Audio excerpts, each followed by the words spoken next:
Thanks for tuning in to this week's news recap. Celsius CEO dreams up a Hail Mary to skepticism. Celsius CEO Alex Mashinsky is pushing for a revival of the firm, according to a leaked recording handed to a Celsius customer, who also gave it to the New York Times. According to the NYT, Mashinsky outlined the plan in a meeting with employees last week. The CEO wants to revamp the company, building a business focused on crypto custody and charging fees on certain types of transactions. The plan's name? Kelvin. Mashinsky compared his firm's bankruptcy to other companies' bankruptcies.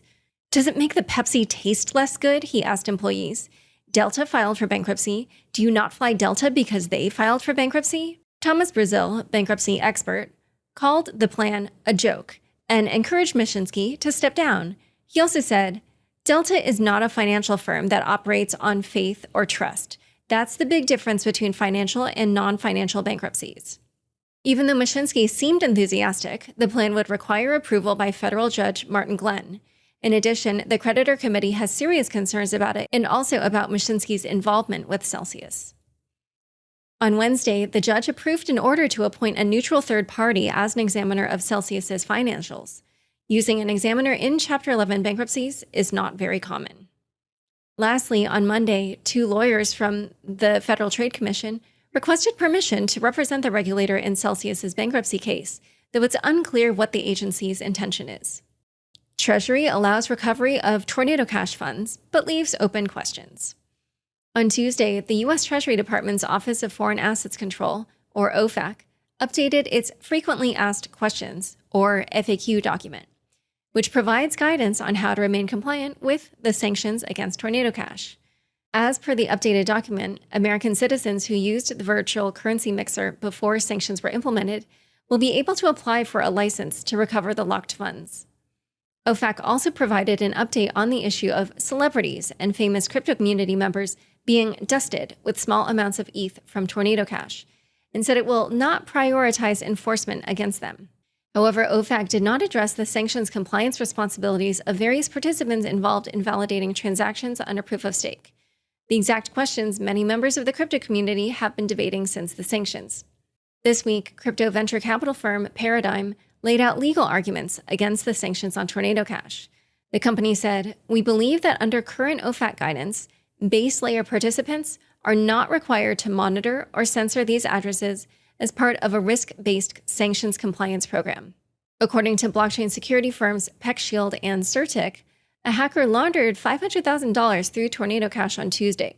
The exploit happened in August of 2021 due to a bug in the DAO Makers smart contract. A South Korean court wants Dokwan arrested. A court in South Korea issued an arrest warrant against Dokwan, CEO of Terraform Labs and founder of the failed Terra blockchain. Last month, Kwon said in an interview with Coinage that he was not being sought by investigators. However, after the news of the arrest warrant broke, Coinage tweeted that Kwon told the media outlet he has yet to receive any warrant from Korean prosecutors.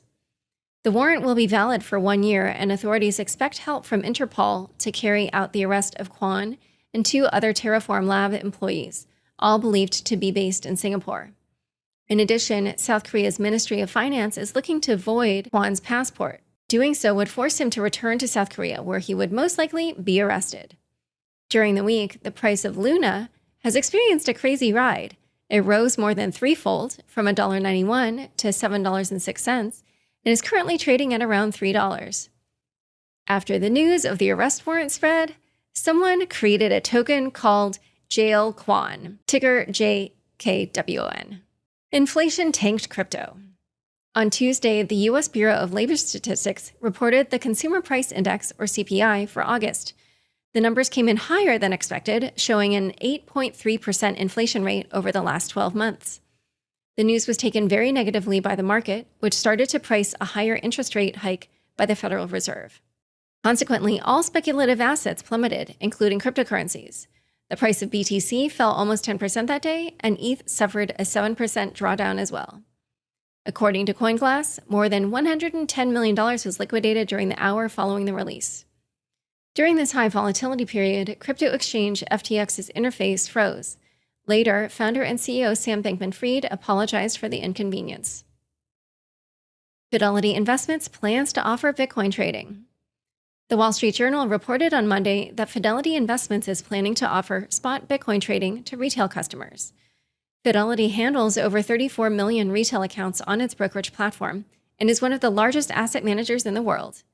Earlier this year, the firm allowed companies to incorporate up to 20% of BTC into their 401k retirement plans. A day later, Fidelity Digital Assets, together with other investment giants such as Charles Schwab and Citadel, announced the launch of EDX, a new cryptocurrency exchange. This move follows BlackRock's decision to enter the industry by partnering with Coinbase to offer crypto trading to its institutional customers. It appears that despite the bear market and crypto prices underperforming, institutions are not giving up on crypto. In other adoption news, the Museum of Modern Art, or MoMA, in New York announced it might sell $70 million worth of art to expand the museum's digital footprint, which could include buying more digital art such as NFTs. The foundation plans to auction a number of masterpieces that were lent to the museum and includes paintings and sculptures by Picasso, Renoir, and Rodin. MoMA director Glenn Lowry said of the fact that the museum has so far resisted purchasing NFTs, "We're conscious of the fact that we lend an imprimatur when we acquire pieces, but that doesn't mean we should avoid the domain." Gary Gensler slightly changes his tune on tokens. Gary Gensler, chair of the Securities and Exchange Commission, wants the SEC staff to recommend a pathway for crypto tokens to register as securities. In a written statement, he said, "Given the nature of crypto investments, I recognize that it may be appropriate to be flexible in applying existing disclosure requirements." The news comes after Gensler's recent comments reiterating that he believes the crypto industry fits within the standards of current regulation and that nearly every token in the crypto market is a security. As lawmakers are deciding how to regulate the industry, Coinbase added a feature for U.S. users to see the crypto sentiment scores of Congress members. CEO Brian Armstrong said that it will help users get educated on the crypto positions held by political leaders where they live. Will ETHPoW team make it? After the successful implementation of the merge, the ETHPoW team released the mainnet information of the fork, including the RPC, the chain ID, and the currency symbol, which will be ETHW. The official ETHPoW Twitter account previously announced that the fork would be deployed within 24 hours of the merge. However, as Justin Drake just mentioned earlier in the show, Poloniex, which is owned by Tron's Justin Sun, decided to list the coins of yet another fork called Ethereum Fair, which Polo has now listed with the ticker ETF. In its announcement, Polo said, based on the market situation and the consensus of users and the community, Poloniex has decided to choose the fork chain Ethereum Fair, ETF, which is supported by the community's majority and more proof-of-work computing power as the main chain for ETHW tokens. In related news, Ethermine, the world's largest Ethereum mining pool, announced this week that it will stop offering proof-of-work services after the merge. Also, the hash rate of Ethereum Classic shot up by 280% following Ethereum's transition to proof-of-stake, which signals that miners are using their resources to mine other coins. Another network that has apparently been chosen by miners is Ravencoin, which experienced almost a 100% increase in its hash rate within hours. Novogratz's Galaxy Digital gets sued. BitGo, a digital asset platform, filed a lawsuit against Galaxy Digital for breaking a merger agreement.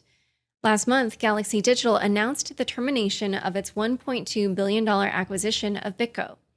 According to a press release, Galaxy is not going through with the deal because BitGo failed to deliver audited financial statements for 2021 that comply with their agreement.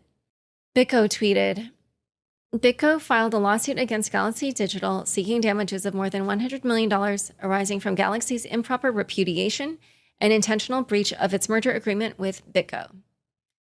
Binance is another crypto company that's getting sued. A group of Italian and international investors initiated a class action against Binance, seeking to recover losses sustained during exchange outages.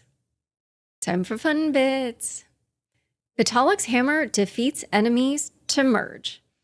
Have you watched that final scene of The Avengers when Thor comes with its freshly minted hammer to save the day? CMS intern, a crypto account, released an edited version of that scene featuring Vitalik as Thor.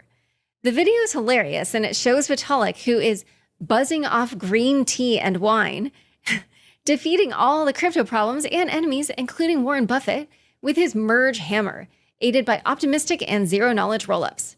It ends with Vitalik jumping with his hammer, defeating the evil creatures, and then the words, $10,000 ETH, flash on the screen. How much would you pay for this? Vanity Blocks, an NFT project, paid 31 ETH, or around $50,000, to mint an NFT of the last Ethereum proof-of-work block. It was the sole transaction of the block. The NFT is now on sale on OpenSea, and it's called The Last Proof-of-Work Block. The best offer at press time was 10 ETH, or $15,000. Thanks so much for joining us today. To learn more about the merge and Justin, check out the show notes for this episode. Don't miss my daily roundup of the biggest news in crypto in the Unchained Daily. Go to unchainedpodcast.com to subscribe. Unchained is produced by me, Laura Shin, with help from Anthony Yoon, Matt Pilchard, Juan Aranovich, Pam Majumdar, Shashank, and CLK Transcription. Thanks for listening.